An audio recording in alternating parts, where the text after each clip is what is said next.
Today, I'm super glad and grateful to be able to present some thoughts on the transformation of state and computers in late socialism. My focus here will be especially on the GDR as a state of late socialism. This talk is connecting my ideas of the dissertation project that was just introduced to you, and to connect these ideas to the idea of this conference. I'm now sharing my screen, presenting you starting my presentation here. And I want to focus your attention on the image in the middle. Here you see my main argument. Well, first of all, you see a chess computer from the GDR, but this chess computer was widely distributed, not only in the Federal Republic, where it was sold as an export good, but also in the GDR. And it symbolizes the daily use of normal people in the GDR of AI technology. Chess was seen as the core area of intelligent information machines. In Germany, you would say it's the Königsdisziplin, which is a nice word play, which not translate that well into English, but it would mean something like the ultimate area of AI. But this is getting a new meaning here.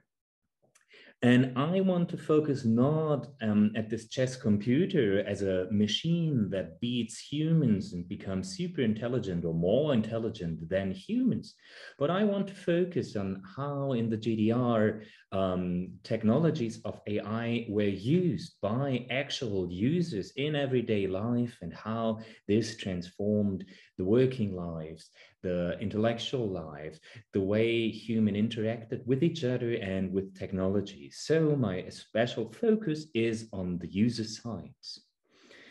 And this I will integrate into a longer history of computerization and artificial intelligence in the GDR. So here is my outline of what is now going to happen in the next upcoming 18 minutes. I'm presenting you, first of all, the context of AI research in the GDR. Then I'm presenting you some examples of AI usage in the GDR. It's around 10 examples of different areas. And then I will focus on the public discourses around it, and then coming to my conclusion. The book, as I said, the talk, as I said, is based on my recent book, which was just published at Wallstein. I have it here, and I'm super proud because it was just published yesterday. So super new, hot stuff. Go get it at the Wallstein Verlag. It's a history of computing and German banking. And this is important for me. It's a part of a bigger research team. The project was part of a bigger research team at the Leibniz Center for Contemporary History under the guidance and of my boss, Professor Frank Bösch. And what our core focus was a comparison of computerization processes on the user side in East and West Germany. Today, I will only focus on the East. And what I will also do today is some cross-inspiration with the work of my new boss, Martina Hessler at Technical University of Darmstadt, who also worked in the realm of the history of artificial intelligence. And the third stream of ideas came from a project I was able to do with the Humboldt University in 2019, together with Stefan Höldgen from the Media Archaeology Lab. We programmed an old GDR computer, a KC-87, to play chess. It was not a chess computer, it was a universal computer, and we then put a chess program on it, and this was part of a bigger exhibition on a museum ship that went all through Germany. And here you see me presenting the project to the president of the Leibniz-Gemeinschaft, which Deutsches Museum is also part of, and trying out this GDR chess computer. But, and that is important for me, it was also made for pupils who then went in with their classes into the exhibition and used this GDR computer with the chess program. I'm basing, my argument is mostly based on the literature side, on the account of Aweiler. She was mentioned quite often already, and the project you also heard yesterday by Rebecca Rossi. So she's the main expert in this area on the scientific side. So I'm also building upon what she presented yesterday. Then I used some reports, for example, by contemporary witnesses, by Wolfgang Biebel, Arne Fellien, Frank Zenker, Helbig from 1992, and I'm integrating them into the bigger narrative of a digital history or a history of computing of the GDR. And for the discourse side, I used two journals for the expert discourses, the Rechentechnik Datenverarbeitung, the computer journal of the GDR, and from the public or society side, I used as the corpus the Neues Deutschland and some other newspapers from 1980 to 1990. So my argument is based on this, and I'm mostly able to tell a story of the user side as far as that could go. Just important note, it is only from the banking side based on archival material here, but the journals gave me a good impression of the use cases so far. What is AI for me? It was demanded yesterday. Please, social scientists, go and define your terms. I don't know if this will be sufficient for this approach, but I'm basing here on my on my boss's approach towards AI, and she's looking especially at weak AI. So I'm not searching for the autonomous superintelligence, but I want to look at the AI use cases in everyday life. I'm doing not an evaluation of the technology as a superior or intelligent machine in relation to humans, but I want to understand how did contemporaries understand intelligent machines? What did they see as intelligent? How did they dealt with AI technology? For example, did they see it as an opponent? Was it seen as a tool? And what I am able to show through this approach is that I could show that the concept of AI in itself is highly ambivalent, and it is a changing concept bound to the historical context. So now to this historical context of AI in the GDR. When I'm talking about my project, I'm often asked, there were computers in the GDR, and if you see now the newer talks about AI, you could add, well, there was AI in the GDR. And I just can say, yes, there were. It was highly important for the Socialist Unity Party and the state planners to foster information technology. They placed their hopes on this. It was seen as a key technology in the techno-scientific revolution, so they did huge investment into this technology. So late socialism is around 1977, 1980, and in this time, over 400,000 workers produced microelectronics in the GDR. This was every 8th industry worker. Despite failures, their efforts produced remarkable results, especially in comparison to other socialist countries, but also in regard to their own necessities, to their own needs. They build highly efficient machines in regard to their own needs. And it is important to evaluate computerization not under a modernization theory, so better country when more modern, but in regard to their vernacular needs. The contemporary interpretation even was that socialism might be the superior system for digitalization through centralization of computers, the standardization in a unified system to avoid incompatibilities, that the machines could be fully utilized in the way now in data centers computer were utilized, and that the political system and the centralized system could distribute computer power ideally in a manner. And AI research, this becomes clear here, did not start out of nothing, but was built upon this. So when did this start?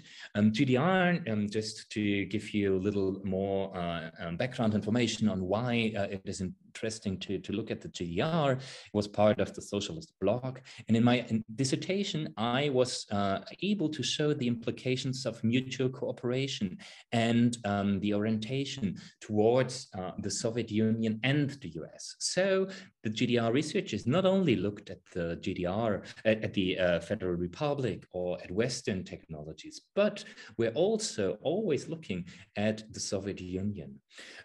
This course is about electronic brains, so-called, were coming for the first time around 1951 with the cybernetics, out of cybernetics. The cybernetician Georg Klaus was quite early talking about these electronic brains. And the main inspiration for computerization in the GDR came out of cybernetics as a theory of information. And well, the GDR put a big emphasis also on the control part. And here also the earliest examples of AI-related thinking in the GDR could be seen in this cybernetics theory. The first steps toward digitalization were inspired by the Soviet Union and vernacular industry, as was shown yesterday. The early computer development at Carl Zeiss began in 1955, 1956, and was then mass produced at the ZRA1, a computer Zeiss Rechenautomat, from 1978 onwards. In these days, also early producers were founded, and it is important, for example, to look at the decision of the Planning Commission on the use of computing machines in regional data centers. And this was following a Soviet Union decision under Khrushchev 1 year earlier. The same with the yesterday mentioned decision by the Council of Ministers on the use of computers for state purposes. This was following a 1962 decision of the Central Committee of the Communist Party of the Soviet Union. Hence, the data processing program, super important as a funding scheme also for cybernetic research, was oriented also towards ideas of collective use, and was inspired by Soviet Union. And they even had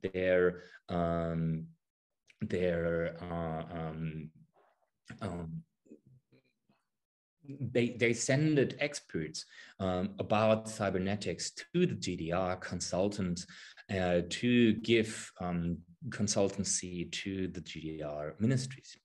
The data processing program was re-evaluated and strengthened in 1967, and the post of a state secretary was built for data processing. So digitalization became a core interest for the state, and it was the height of the cybernetics maze. So there was an abundance of funding, and the earliest AI experiments were put forward, for example, in Dresden through Lehmann and at the Academy of Science or the Institute for Mechanical Computing, Egbert Lehmann, not the other Lehmann. So Nikolaus Lehmann was an important GDR figure, and just wanted to be sure that this is not mixed up here. Now coming more to the situation in the 1970s, where the abundance of funding ended, but I argued that it was not abrupt stop, but was that the funding scheme were normalized. Meanwhile, and that this is important, computers were deployed in every area of the state. I was able to show this for the banking network. The same holds true for agriculture. While the contemporary witnesses experienced that as a cutoff from resources, it was rather a normalization of funding in regard to what the state was able to give.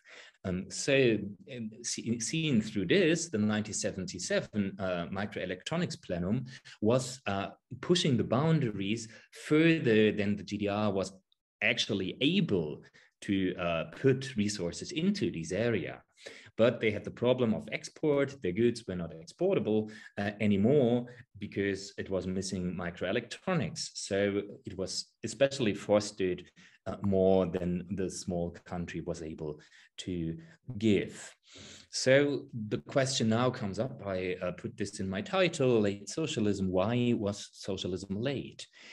This phase around 1977, 1979 had a big loss of optimism in the progress and in the future. So it was obvious that the system had problems and that the socialist endeavor was not leading towards a better future, but into a very gray reality. So the socialist ideology lost attraction, and a crusted hierarchy of old cadres were steering the country. So, and the country was experiencing severe economic problems. But, and this is the ambivalence, and at the very same time, the party gave larger individual freedom. For example, especially after the CSCE, in 1975. This was combined with forcible repression against enemies of the system. So if you were not against the system, you had larger individual freedoms than in the 1960s. But if you were openly against the system, then you experienced the full force. So the people retreated into private spaces and, for example, played chess.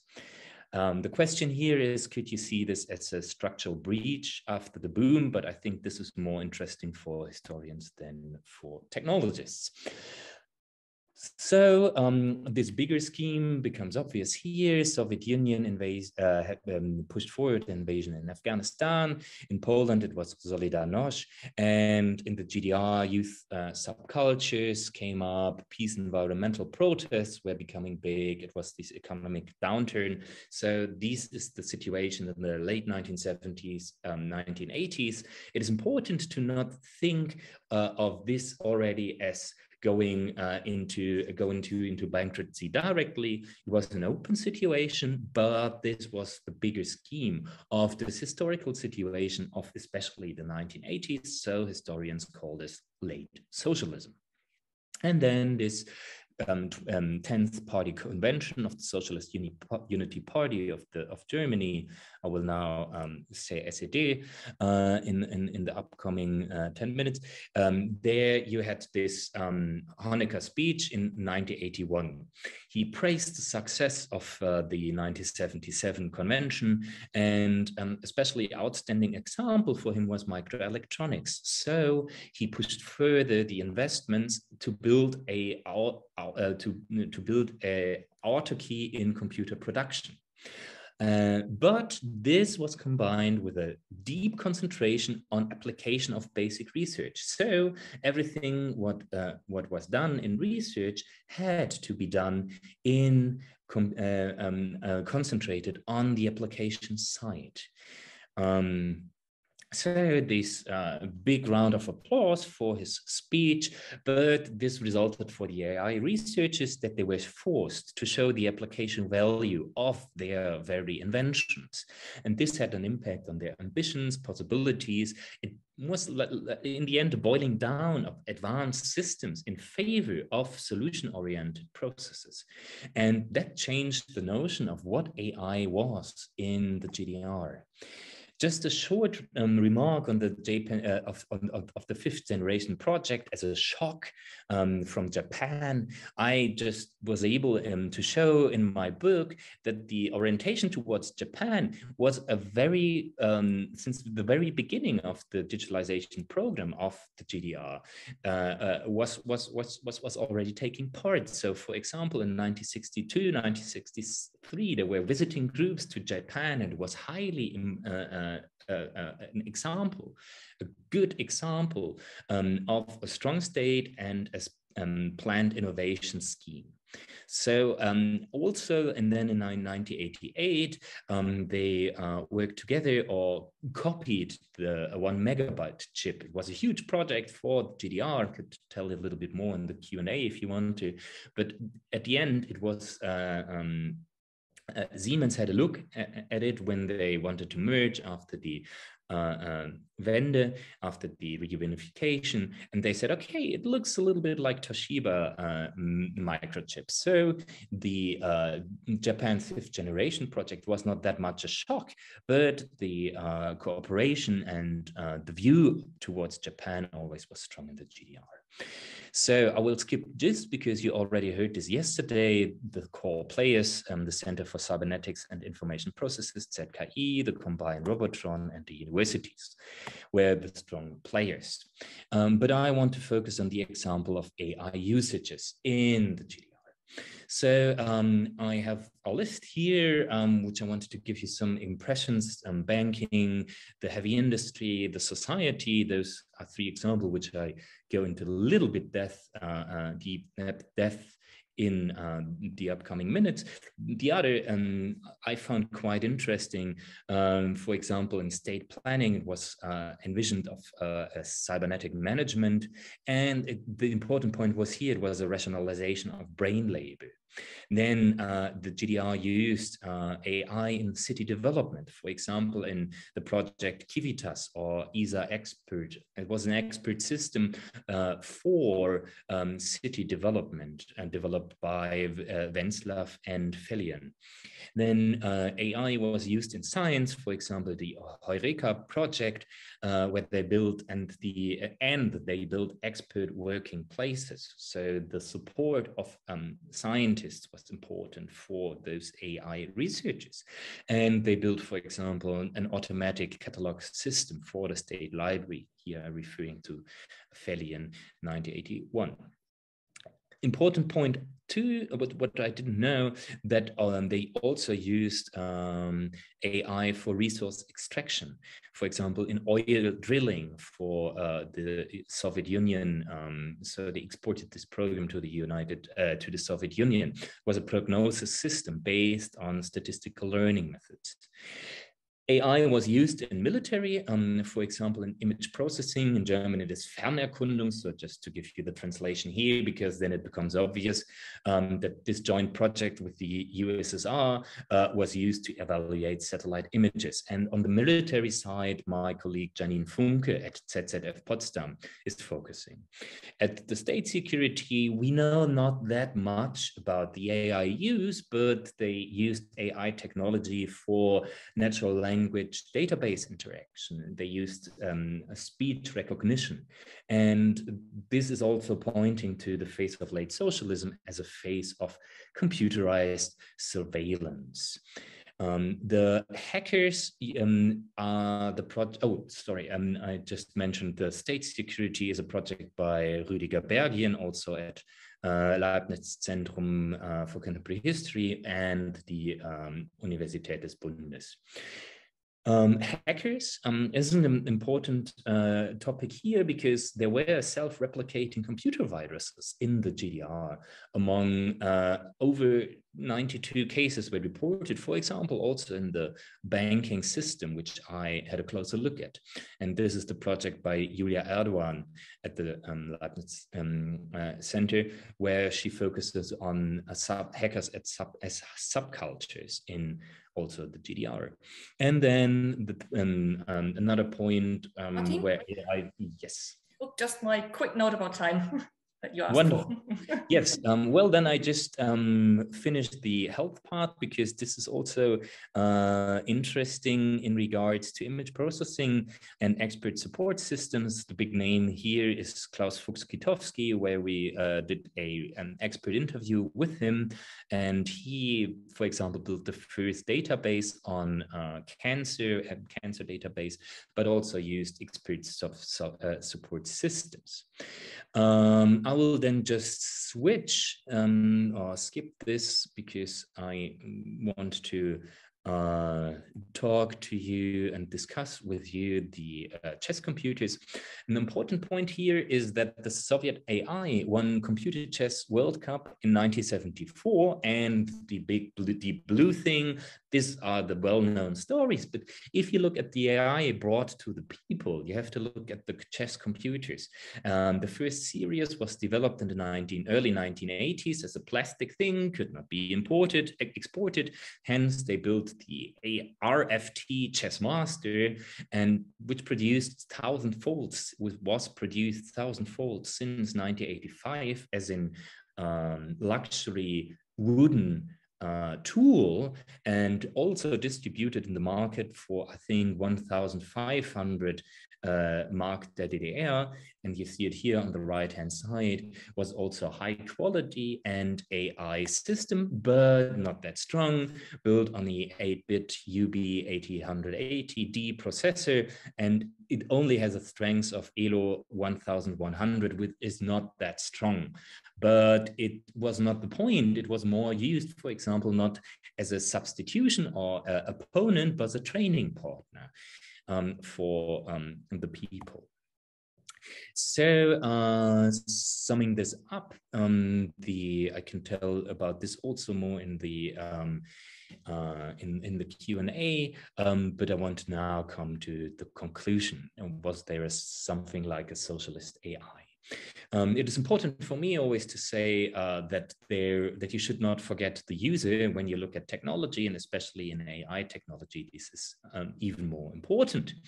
I was able to show that the AI concept, if you look at the user, is more ambivalent and a changing concept than you might think. And this is wonderfully said by the organizers of this conference, which I'm super grateful to be part of.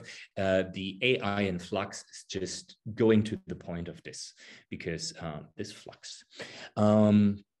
There was AI research in the GDR, but it was highly oriented toward application, and this ranged from planning, which was exceptional for the GDR in comparison to, for example, capitalist societies.